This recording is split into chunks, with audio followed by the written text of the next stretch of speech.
안녕하십니까, 안현찬입니다. 이번 영상은 최종 정리 100선택 강의죠. 나을만한 문제를 풀어보고 있고요. 이제 물권법으로 들어갑니다. 자, 물권법은 3번으로 나눠서 올려드릴 거거든요. 그래서 물권법 부분은 시험에 제일 많이 나오는 부분이니까 확실하게 내 곳으로 만드셨으면 좋겠어요. 다행히 물권법은 진짜로 나을만한 부분이 정해지는 부분이니까 제가 설명드린 문제 확실하게 이해하시고 이해가 안 되면 기본 강의에 해당 부분을 찾으셔서 확실하게 내 것으로 이해하는 방향에 넘어가면 충분히 극복할 수 있습니다.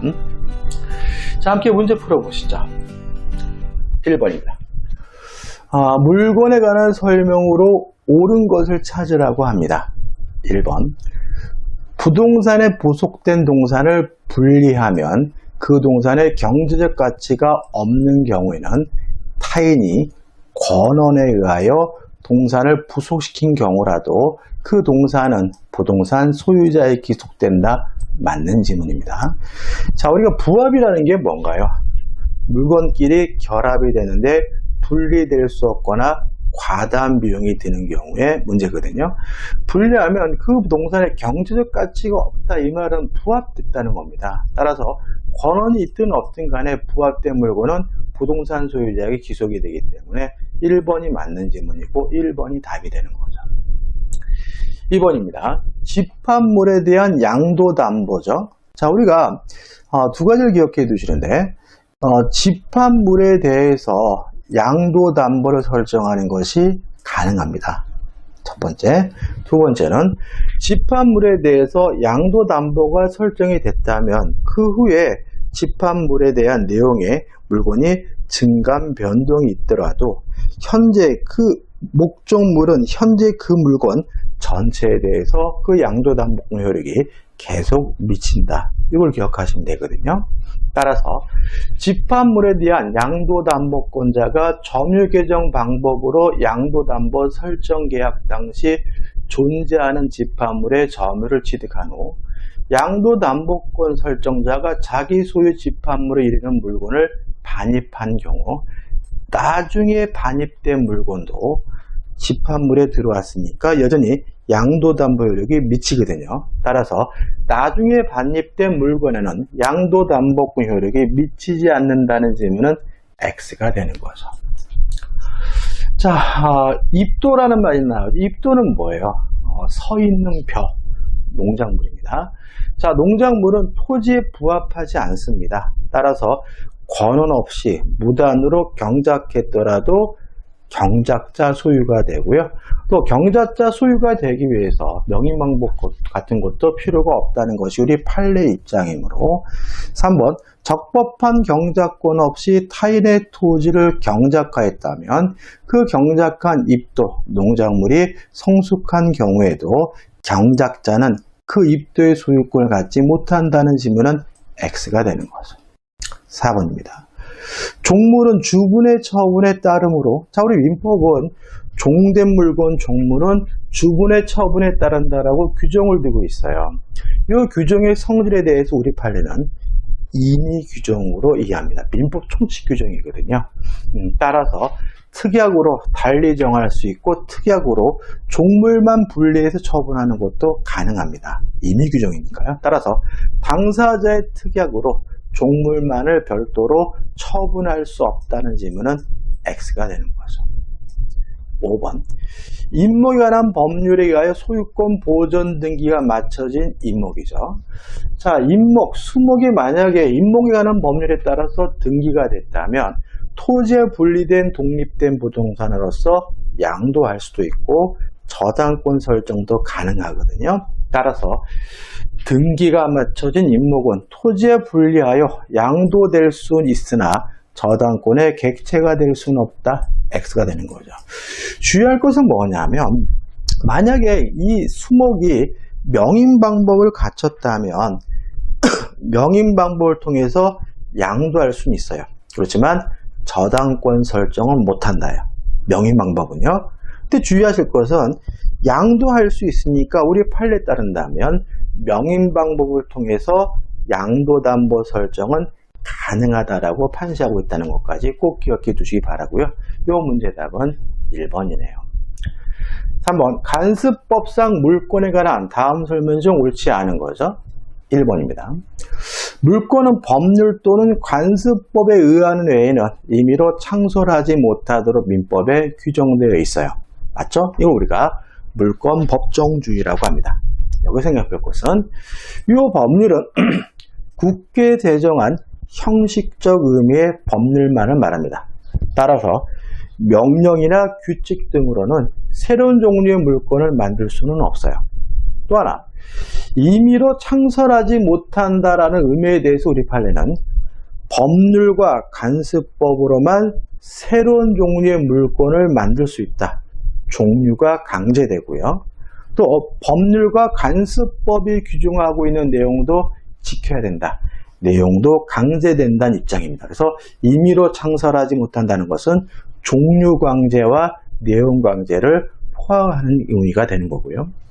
그 다음에 그러면 이 물권 법정주의에 따라서 관습법상 물권이 인정될 수 있겠죠? 자, 현행 우리 판례가 인정하는 관습법상 물권은 세 가지예요. 첫째, 분묘기지권. 두 번째, 관습법상 법정지상권. 세 번째, 동산의 양도담보입니다. 동산의 양도담보 시험에 안 나오겠죠. 그러면 분묘기지권과 관습법상 법정지상권 두 개 이외에는 우리 판례가 인정하는 관습법상 물권은 없는 거예요. 따라서 3번, 온촌에 관한 권리도 관습상의 물권에 포함한다. X가 되고요. 답은 3번이 되는 거죠. 2번, 타인의 토지 위에 분묘를 설치하는 때에는 일정한 요건 하에 지상권의 유사한 물권인 분묘기지권이 성립하는 바, 이 분묘기지권은 관습법상 물권의 한 예인 거죠. 또 뭐가 있습니까? 관습법상 법정지상권이죠. 4번, 동일인 소유에 속하는 대지와 그 지상 건물을 매매 등으로 각각 소유자를 달리하게 된 경우에는 특히 그 건물을 철거한다는 특약이 없는 한 건물의 소유자는 그 대지 위에 관습법상 법정지상권을 취득한다. 맞는 질문이죠. 이 관습법상 법정지상권 대단히 중요한 권리고 분묘기지권도 마찬가지예요. 그래서 백선 특강이 뒤에서 다 다룰 거예요. 근데 여기 좀 생각해 볼 것은 매매 등인데 정확히 말하면 매매 기타 사유로 달라진 거예요. 그럼 기타 사유가 뭐가 있느냐? 5번, 판례가 인정되는 관습법상 법정지상권을 취득할 수 있는 원인으로서는 매매예의 증여, 강제 경매, 국세 체납 처분에 의한 경매 등이 있다. 맞아요. 근데 이거를 외운다고 될 문제는 아닙니다. 왜냐하면 나머지 개념이니까. 그래서 매매, 기타 사유 이렇게 크게 기억하시고 우리는 나중에 기타 사유에 해당하지 않는 것, 관습법상 법정지상권이 성립될 수 없는 것은 따로 공부를 해야 됩니다. 답은 3번이죠. 3번입니다. 을은 갑의 X토지를 임차하여 점유하고 있는데 병이 무단으로 엑소토지의 건축 폐자재를 적치하여 을의 토지 사용을 방해하고 있다. 이에 관한 설명은 옳지 않은 거죠. 조금 한번 정리해 볼까요? 자, 지금 을이 갑의 엑소토지를 임차하고 있죠. 그러면 갑에게는 뭐가 있는 거죠? 소유권이 있는 거죠. 또 뭐가 있습니까? 간접 점유권이 있는 거죠. 동의하시나요, 여러분들? 갑의 입장에서는 자신의 소유물을 임대차 계약에 의해서 을에게 지배시키고 있으니까 간접 점유권이 있는 거죠. 점유권이 있습니다. 그 다음에 을은 임차권이 있고요. 또 이 물건을 사실상 지배하고 있으니까 점유권, 직접 점유권이 있는 거죠. 그럼 끝났어요. 자, 갑은 소유권이 있으니까 자신의 소유권에 기한 물권적 중후권 행사할 수 있겠죠. 그뿐만 아니라 갑에게는 간접 점유권, 점유권이 있으니까 자신의 점유권을 이유로도 물권, 점유권 행사할 수가 있는 거예요. 그죠? 자, 을이 가지고 있는 임차권은 물권이 아니라 채권입니다. 따라서 임차권에 기한 방해 배제는 청구할 수가 없죠. 그럼 을은 어떻게 할 것입니까? 을은 갑의 소유권을 뭐 할 수 있는 거죠? 대위 행사할 수 있는 거죠. 다시 말하면 을의 권리는 임차권이고 임차권은 물권이 아니라 채권이기 때문에 임차권에 기한 방해 배제는 청구할 수가 없다. 다만 갑의 소유권을 대위해서 갑의 소유권을 대위 행사해서 방해배제는 청구할 수 있고요. 물론 을은 점유권이 있으니까 점유자로서 방해배제를 청구하는 것은 가능하겠죠. 자, 그럼 이제 질문이 이해되실 거예요. 이게 은근히 헷갈립니다, 여러분들. 1번, 갑은 병에 대하여 소유권에 기한 방해배제 청구권 행사할 수 있다. 맞죠? 왜요? 갑에게 뭐가 있어요? 소유권이 있으니까요. 2번, 을은 병에 대하여 소유권에 기한 방해배제 청구권을 행사할 수 없지만, 왜요? 을이 가지고 있는 권리는 임차권이고 채권이니까. 갑의 소유권에 기한 방해배제 청구권을 대위 행사할 수 있다. 정확히 맞네요.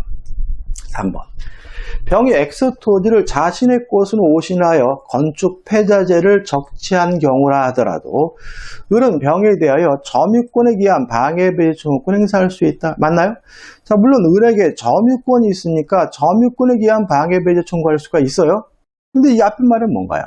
자, 우리가 물권적 청구권의 상대방은 침해자, 점유자이면 되고요. 그 사람에게 아무런 고의과실이 필요 없는 거죠. 따라서 아무런 고의과실이 없더라도 타인의 물권을 침해하고 있다면 물권적 청구권 상대방이 되는 거죠. 따라서 자신의 것은 오신했어요. 고의, 과실이 없더라도 물권 청구권 상대방이 될 수가 있으므로 3번은 맞는 질문인 거죠.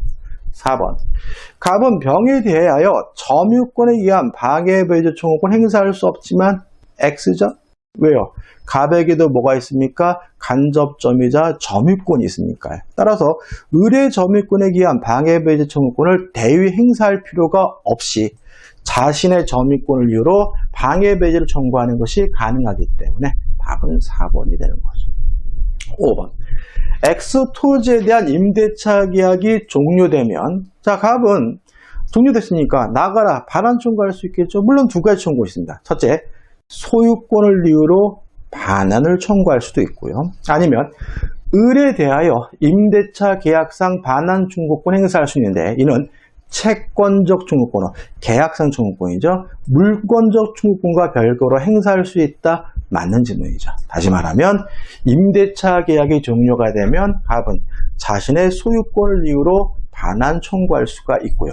아니면 임대차 계약이 종료됐다는 이유로 채권적 청구권으로도 반환 청구할 수가 있으니까 4번은 맞는 질문이고요. 이 문제의 답은 4번이죠. 은근히 단순함의 재단이 잘 만들어진 문제고 중요한 문제니까 확실하게 내 것으로 만들어 두시기 바랍니다. 4번입니다.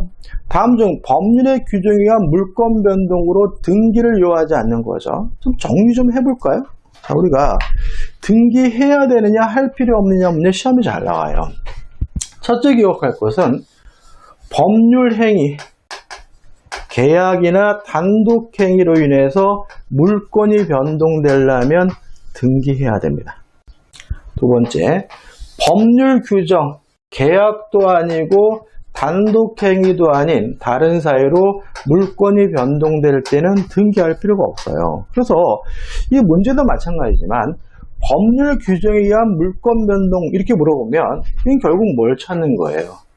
계약도 아니고 단독 행위도 아닌 사유로 물권이 변동된 경우를 찾으면 되는 거죠. 이게 큰 틀입니다. 이에 우리가 기타 이제 몇 가지 기억할 것은 첫째, 판결이죠. 이행 판결은 실질적으로 법률 행위에 의한 물권 변동이니까 등기를 해야 한다. 형성권에 기한 형성 판결은 등기할 필요가 없다. 세 번째, 재단법인 설립행위죠. 재단법인 설립행위는 상대방 없는 단독행위니까 우리 민법 186조에 따른다면 단독행위 법률행위니까 등기를 해야 물권이 변동이 될 텐데 우리 민법 47조와 48조에 특별 규정을 두고 있거든요. 그래서 우리 판례는 재단법인은 등기 없이도 47조, 48조에 따라서 소유권을 취득한다. 다만 등기 없이 취득한 소유권을 가지고 제3자에게 배양하기 위해서는 뭐가 필요하냐면 등기가 필요하다는 입장이다. 꼭 기억해 두시면 되겠죠. 세 번째, 네 번째. 마지막으로 다섯 번째. 점유취득시효죠. 자, 점유취득시효는 명백히 법률행위가 아니지만 우리 민법이 특별 규정을 넣어서 등기를 해야지만 물권이 변동된다라고 규정을 두고 있는 거죠. 자, 이 부분 등기를 해야 되는지 할 필요 없느냐 문제는 시험에 거의 90% 이상 출제되고 있으니까 꼭 기억해 두시고 연습하시면 돼요. 문제 자체는 어렵진 않습니다, 여러분들. 자, 보세요. 자, 기억, 전세권 설정 계약이겠죠? 계약, 법률행위. 저당권 설정 계약, 법률행위. 디귿번, 경매, 법률행위 아닙니다. 상속, 법률행위 아니죠? 미음번, 신축 건물을 신축하는 것도 사실행위죠? 법률행위 아니죠? 디귿, 리을, 미음입니다. 답은 4번이죠. 쉽습니다, 여러분들. 매매는 계약이죠? 법률행위죠? 등기를 해야 되네요.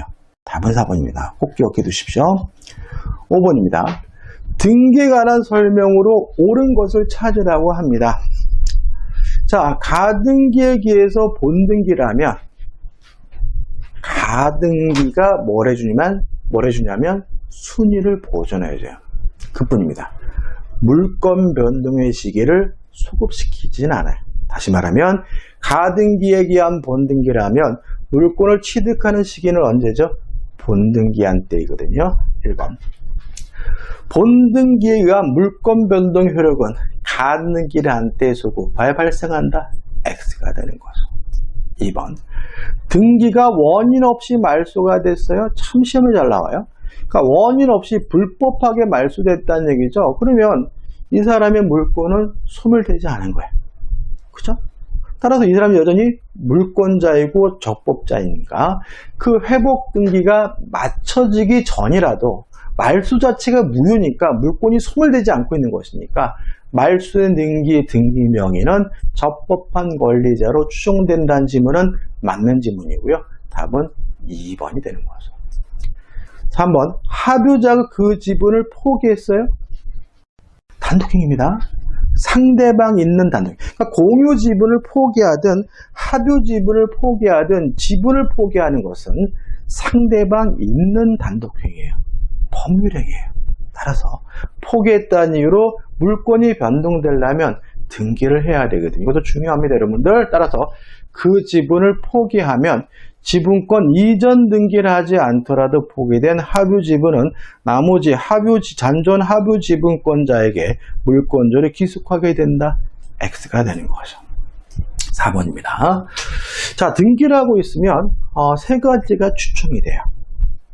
적법한 권리자임이 추정이 되고 또 등기 원인의 적법이 추정이 되고요. 등기 절차의 적법도 추정이 돼요. 추정된다는 말은 스스로 입증할 필요가 없다는 얘기죠. 따라서 등기 원인의 적법이 추정이 되는 거야. 등기 명의자는 그 등기 원인에 대해서 입증할 필요가 없는 거야. 따라서 입증할 필요가 없는데 잘못 주장했더라도 추정이 깨지지 않고요. 입증할 필요가 없는데 입증하려다가 실패했더라도 추정이 깨지진 않습니다. 왜요? 추정된다는 말은 스스로 뭐 할 필요 없어요? 입증할 필요가 없다는 얘기니까요. 따라서 4번 매매로 인한 소유권 이전 등기에서 등기 명의자가 등기 원인을 증여로 주장했어요. 등기 원인의 적법이 추정되니까 증여임을 주장할 필요도 없는 것이고요. 잘못 주장됐더라도 추정이 깨지는 것은 아니니까 등기 원인을 증여로 주장하였다면 등기 추정력은 깨어진다는 지문은 X가 되는 거죠. 5번입니다. 자, 이런 추정이 깨지는 경우가 있습니다. 첫째, 반증이 존재하는 경우. 두 번째, 사망한 사람, 허무인으로부터 존재하지 않는 사람으로부터 이전 등기가 된 경우. 세 번째, 보전 등기 전에 소유자가 존재하는 경우 추정이 깨져요.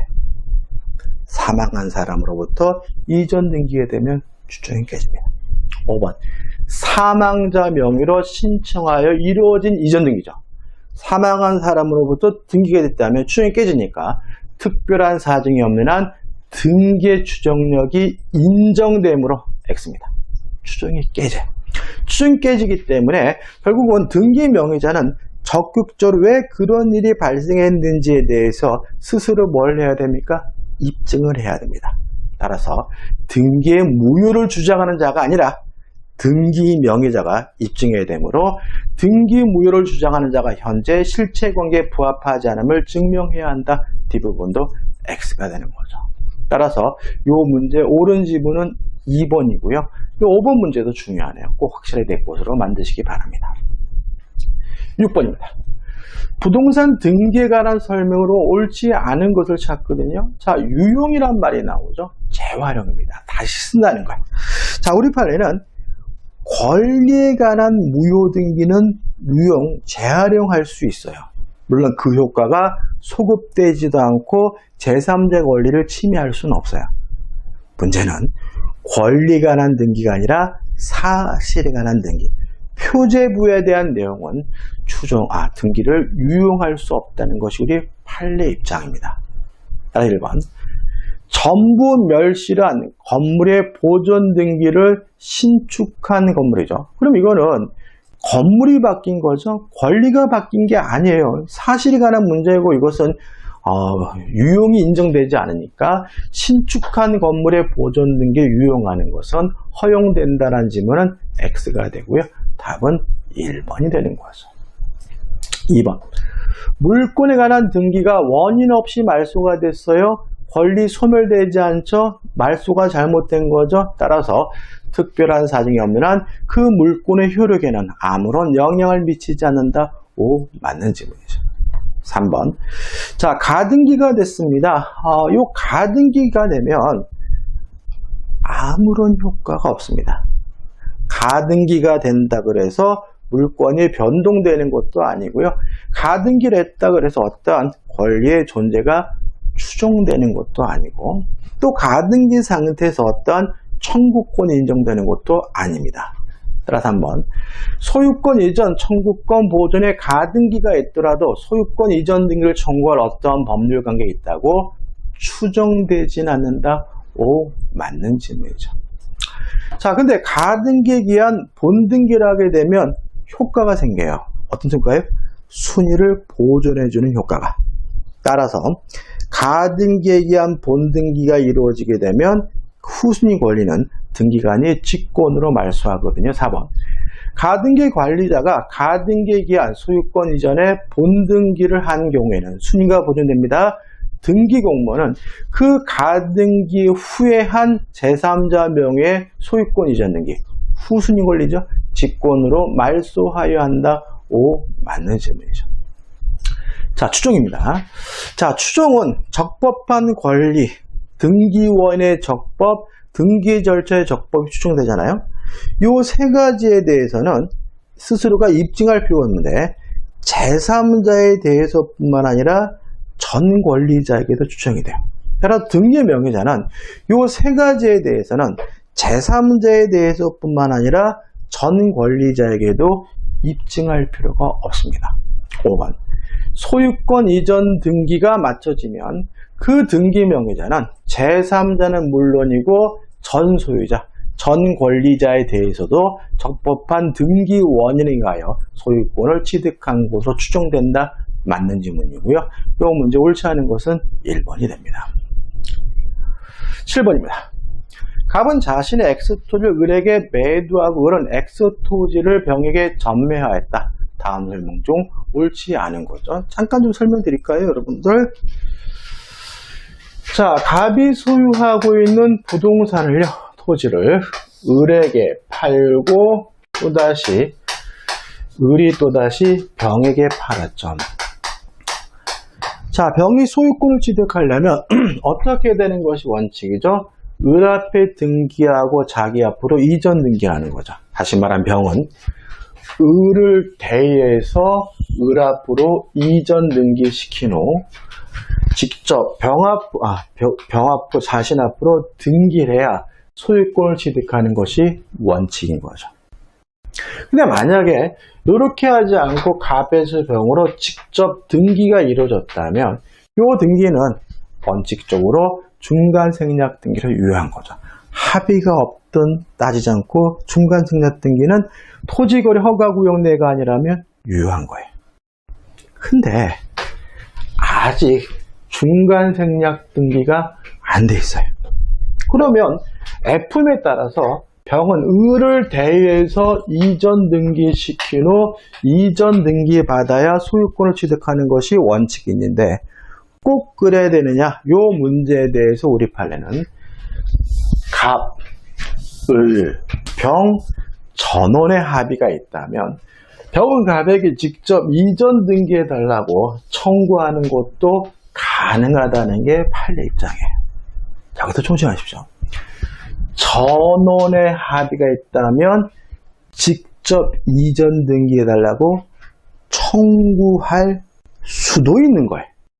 꼭 그래야 되는 건 아닌 거죠. 따라서 전원의 합의가 있더라도 병은 원칙에 따라서 을을 대해서 을 앞으로 이전 등기해 달라고 여전히 청구할 수 있는 거예요. 그 말은 전원의 합의가 있더라도 을은 여전히 갑에게 이전 등기해 달라고 요구할 수 있는 무엇을요? 채권을 가지고 있다라고 이해되는 거죠. 따라서 병은 F임에 따라서 여전히 을을 대해서 등기를 청구하거나 아니면 갑에게 직접 이전 등기해 달라고 청구할 수 있는 선택권을 갖게 되는 거죠. 따라서 갑을병 사이에 중간생략 등기에 관한 합의가 있다면 갑의 을에 대한 소유권 이전 등기 의무는 소멸한다. 을의 갑에 대한 이전 등기 청구는 소멸한다는 지문은 X가 되는 거죠.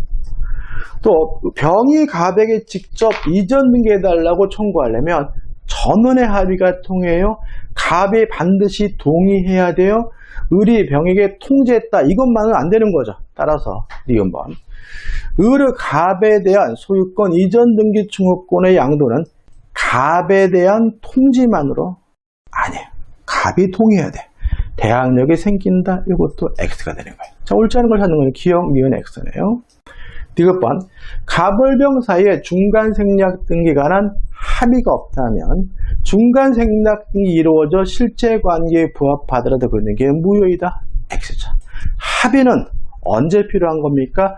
아직 등기가 안 돼서 직접 이전 등기해달라고 청구할 때 필요한 거고요. 중간생략 등기는 합의가 있든 없든 뭐한 거죠? 유효한 거죠. 기억, 니은 등기 다 X네. 리을번 갑을병 사이에 중간생략 등기에 관한 합의가 있은 후 갑을 간에 특이약으로 매매대금을 인상을 했어요. 뭐 가능하겠죠. 그러면 을이 갑에게 매매대금을 안 주면 갑은 이전 등기 못 해주겠다라고 거부할 수 있겠죠. 누구한테도요? 병에게도. 따라서 갑은 인상된 매매대금의 미지급을 이유로 병에 대한 소유권 이전 등기 의무 이행을 거절할 수 있다. 맞는 지문이고요. 틀린 것은 기억, 니은, 디귿이기 때문에 4번이 답이 되네요. 8번입니다. 갑 소유 부동산의 을명의로 소유권 이전 등기 청구권 보존을 위한 가등기가 경료된 후 갑에서 병명의로 매매를 원인으로 한 소유권 이전 등기가 경료되었고 당일 갑이 병에게 점유를 이전하였다. 이 경우에 대한 설명 중 옳은 거죠. 자, 가등기 순서가 중요하죠. 맨 앞에 갑 앞으로 소유권 등기, 그리고 을 앞으로 뭐가요? 가등기, 그 다음에 명 앞으로 매매를 원인으로 소유권 이전 등기. 순서가 중요한 거죠. 1번입니다. 을이 가등기에 기한 본등기를 하면 가등기가 뭐 해줍니까? 순위를 보존해 주죠. 물권 취득 시기를 소급시키는 것은 아닙니다. 따라서 을의 소유권 취득 시기가 가등기 시로 소급되므로 X에 병의 소유권 취득은 무효이다. X죠. 2번 가등기 상태에서는 아무런 효과가 없죠. 따라서 가등기 상태에서는 청구권도 인정되지 않으니까 2번 병명의 소유권 이전 등기가 원인 무효라면 가등기 권리자인 을이 직접 그 말소를 구할 수 있다. X예요. 청구권도 일단은 인정되지 않은 거죠. 3번입니다. 자, 우리가 가등기를 정확히 쓰면 뭐예요? 청구권 보존의 가등기잖아요. 그러면 이 청구권은 물권적 청구권일 수도 있고 채권적 청구권일 수도 있나요, 여러분들?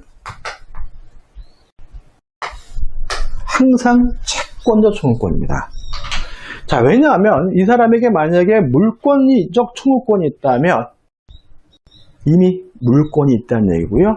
이미 물권이 있는 사람에게는 굳이 가등기를 인정해 줄 이유는 없는 거죠. 따라서 청구권 보존의 가등기에서 이 보존되는 청구권은 항상 뭐예요? 채권적 청구권이고요. 물권적 청구권을 보존하기 위한 가등기는 허용되지 않습니다. 따라서 채권적 청구권이니까 소멸시효에 걸리겠죠. 따라서 을이 가등기에 보존되는 갑에 대한 등기 청구권은 항상 뭐예요? 채권적 청구권입니다. 소멸시효에 걸리지 않는다. X가 되는 거죠. 4번. 갑과 을이 매매 계약을 합의 해지하면서 이미 지급한 매매 대금을 반환하여야 그 가등기를 말소한다는 약정에는 그 가등기를 담보 가등기로 유용한다는 내용도 포함되어 있다. X에. 판례입니다. 포함되지 않는다라는 게 판례 입장이에요. 중요한 판례는 아니에요, 여러분들. 5번. 을이 본등기를 하려면 가등기 당시 소유자에게 청구합니다. 현재의 소유자가 아니에요. 갑에게 청구하고요. 후순위 걸린 등기간이 직권으로 말소하니까 병해등기는 직권 말소된다. 맞는 질문이 답은 5번이죠. 이 가등기에 관한 일반적인 사례 문제니까 꼭 확실하게 내 것으로 만드셔야 됩니다, 여러분들. 자, 9번입니다. 점유에 관한 설명 옳지 않은 것, 틀린 것을 찾으라고 하네요. 자, 이런 문제입니다, 여러분들. 자, 우리가 간접 점유자는 어떤 사람이냐면 임차인처럼 사실상 지배하지 않는데도 불구하고 점유권이 인정되는 사람이에요. 그 다음에 항상 점유와 관련된 것은 직간접을 불문해. 그러니까 점유자이어야 한다. 그러면 항상 뭐예요? 직간접을 불문하는 거예요. 자, 물권적 청구권의 상대방은 점유자이어야 합니다. 직간접을 불문합니다. 타인의 부동산을 취득 시효하려면 점유해야 됩니다. 직간접을 불문합니다. 유치권이 성립되고 유지하기 위해서는 반드시 점유하고 있어야 됩니다. 직간접을 불문하는 거예요.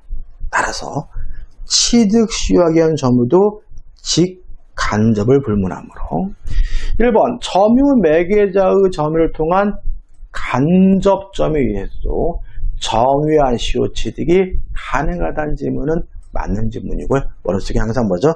직간접을 불문한다. 이렇게 되는 거죠. 2번입니다.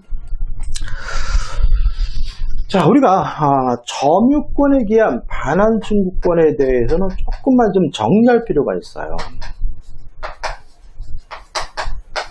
첫째, 침탈이 존재해야 된다. 두 번째, 선의 특별 승계인에게는 행사할 수가 없다. 세 번째, 행사기간의 제한이 있는데 1년이고요. 이 1년이란 기간은 소멸시효가 아니라 제척기간이고 출소기간으로 이해한다. 따라서 우리 판례에 따른다면 1년 동안 점유권을 이유로 반환해달라고 소송을 제기할 수 있다는 의미로 이해합니다. 여기서 조심할 것은 뭐예요? 침탈인 거죠. 따라서 침탈이란 말은 뭡니까? 점유를 박탈당했다는 거예요. 훔쳐가거나 뺏어간 경우에. 따라서 사기당했든 어쨌든 간에 스스로 인도해 준 것은 침탈이 아니므로 점유권을 이유로 뭐 할 수 없냐면 반환을 청구할 수가 없어요. 2번. 사기의 의사표시에 의해 건물을 명도해 줬어요. 그러면 스스로 인도해 준 거잖아요. 침탈이 아니잖아요. 점유권을 이유로 반환 청구할 수 없으니까 준자는 점유 회수의 소권 행사할 수 없다는 지문은 맞는 지문이 되는 거죠. 3번. 미등기 건물을 양수해 건물에 관한 사실상의 처분권을 보유한 양수인입니다. 자, 이런 문제입니다. 자, 물권적 청구권의 상대방은 점유자거든요. 그러면 토지를 점유하는 사람은 누구냐? 그 건물의 소유자예요. 타인의 토지 위에 건물을 소유하고 있다면 그 토지를 점유하는 거거든요. 근데 만약에 그 건물이 양도가 이루어졌다면 양수인이 토지의 점유자예요. 따라서 철거 청구를, 그 건물에 대한 철거 청구를 누구한테요? 양수인에게 하는 거거든요. 3번, 미등기 건물을 양수하여 건물에 관한 사실상의 처분권을 보유한 양수인은 토지의 점유자입니다. 따라서 그 건물에 대한 철거 청구는 양수인에게 해야 돼요. 그 건물 부지의, 토지의 점유자이다. 맞는 질문이죠. 4번, 간접점유에서 요구되는 점유 매개 관계는 가장 대표적인 것이 임대차죠. 임대차 계약. 법률행위가 아닌 법률 규정에 의해서는 설정될 수 없다. 법률 규정에 의해서 설정될 수 없나요? 법정지상권이에요. 자, 법정지상권이 성립하게 되면 그 법정지상권자는 직접점유자, 토지 소유자는 간접점유자겠죠? 근데 법정지상권은 법률 규정에 의한 지상권이잖아요. 따라서 법률의 규정에 의해서도 간접점유관계, 점유 매개관계가 성립될 수 있고요. 가장 대표적인 것이 뭐예요? 법정지상권입니다. 따라서 법률의 규정에 의해서는 설정될 수 없다는 질문은 X가 되고요. 답은 4번이 되는 거죠. 5번입니다. 상속은 민사상 법적주의도 승계시킵니다. 따라서 아버지가 타주면 아들도 타주, 아버지가 악이면 상속받은 아들도 악이에요. 다시 말하면 상속받은 사람은 아버지와의 점유를 같이 주장해야 돼요. 왜요? 민사상 법적주의가 승계되니까. 자신만의 점유를 상속받은 사람은 원칙적으로 주장할 수가 없기 때문에 5번, 상속에 의하여 점유권을 취득한 상속인은 새로운 권한에 의하여 자기 고유의 점유를 개시하지 않는 한 피상속인의 점유를 떠나 자기만의 점유를 주장할 수 없다는 질문은 맞는 질문이고요. 이 문제의 답은 뭐죠? 4번이 되는 거죠. 3번이 괜찮나요? 그죠? 10번입니다. 점유자와 회복자의 관계에 관한 설명이 옳은 거죠. 점유자와 회복자의 관계는 시험 문제 거의 90% 이상 출제가 됩니다. 자, 1번. 선의의 점유자는 과실수취권이 있습니다. 물론 그 물건의 사용이익도 뭐죠? 과실이에요. 따라서 선의의 점유자가 취득하는 과실에 점유물의 사용이익은 포함되지 않는다. X죠. 2번. 자, 유치권자에게는 과실수취권이 있어요. 따라서 과실수취에서 수취한 과실을 변제 충당하는 것이 가능해요. 근데 문제는 유치권자는 원칙적으로 사용 수익할 수 없죠. 그죠? 따라서 유치권자는 원칙적으로 사용 수익할 수는 없으니까 유치권자는 원칙적으로 수익 목적의 과실수취권이 인정된다. X예요. 다시 말하면 유치권자는 원칙적으로 목적물을 사용 수익할 수 없고 사용 수익하는 과정에서 과실을 수취할 수는 없는 거죠. 다른 원인으로 수취한 과실이 있다면 변제 충당하는 것이 가능할 뿐이에요. 따라서 수익 목적의 과실 수취권이 인정되지 않기 때문에 이거는 X가 되는 거죠. 3번입니다. 점유물이 멸실 훼손됐을 때 점유자는 선의이고 자주 점유여야 현존 이익 범위 내에서만 책임을 져요. 따라서 점유물이 점유자의 귀책사유로 훼손된 경우 선유 점유자는 자주 점유여야 현존 이익이니까 소유의 의사가 없더라도 타주 점유라도 이익이 현존하는 한도에서 배상 책임이 있다. X가 되는 거죠. 4번과 5번입니다. 자, 우리가 임차인은 필요비를 언제 청구하냐면 지출한 때 청구해요. 유익비는 언제 청구하냐면 임대차 종료 시에 청구합니다. 임차인은. 이에 반해서 점유자는 필요비 유익비를 선악불문하고 청구하는데 언제 청구하냐면 목적물을 반환할 때 청구해요. 4번. 회복자로부터 점유물의 반환을 청구받은 점유자는 이제 반환해줘야 되잖아요. 유익비 상환을 청구할 수 있다. 맞는 지문이고요. 답은 뭐죠? 4번이 되는 거죠. 물론 이 필요비 유익비는 누구한테 청구하냐면 회복자에게, 현재 그 물건을 돌려받는 사람에게 청구하는 거예요.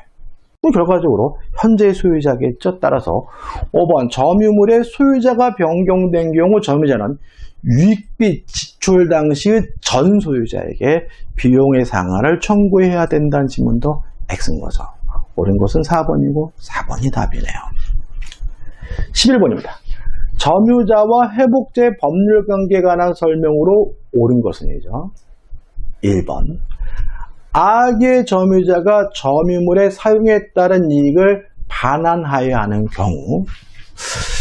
잘 살펴보자고요. 자, 악의 점유자는 과실수취권이 있어요. 따라서 사용이익을 부당이득으로 반환해야 돼요. 근데 과실의 개념인데, 과실은 쉽게 말하면 불로소득입니다. 따라서 노력을 기울여서 얻은 것은 과실이 아니에요. 예를 들어서 열심히 제가 일을 내서 받게 되는 월급, 뭐가 아닙니까? 과실이 아닌 것처럼요. 따라서 자신의 노력으로 점유물을 활용하여 얻은 초과이익은 과실이 아닙니다. 따라서 반환하여야 한다. X가 되는 거죠. 자, 정리해볼까요? 자, 악의 점유자는 과실수취권이 없으므로 사용이익을 부당이득으로 반환해줘야 됩니다. 다만 자신의 노력으로 얻게 된 초과이익은 현실적으로 과실이 아니기 때문에 반환할 필요는 없는 겁니다. 2번. 악의 수익자는 과실수취권이 없으니까 받은 이익에 이자를 붙여 반환하여야 하고요. 그 이자에 이행지체로 인한 지연손해금도 지급해야 되기 때문에 옳은 것은 2번이 되는 거죠. 3번입니다.